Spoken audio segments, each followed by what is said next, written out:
Welcome to the Tech Egg. Don't get scrambled. Enjoy the video.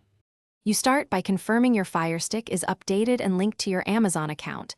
This avoids compatibility problems. Once done, navigate to Apps App Store and search YouTube or Amazon Silk browser. Install the official YouTube app if available, because it provides optimal remote support and 1080p playback.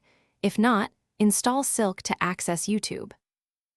Make sure your Wi-Fi is stable and you know your Google account credentials. Once the app or browser is open, sign in with your Google account to sync subscriptions and history. This makes navigation faster. Use the Fire TV remote for basic control, or pair the YouTube mobile app as a remote for quicker typing and casting. Then go to Settings Playback to set preferred video quality and enable closed captions if needed. Make sure background apps are closed to reduce buffering. Doing this improves playback and keeps the interface responsive. To finish, test playback and tweak resolution to match your internet speed. Lower quality reduces buffering. If videos stutter, clear the YouTube app cache via Settings Applications and restart the Firestick to free memory.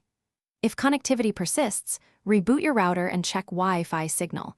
Moving the router or using Ethernet adapter improves stability.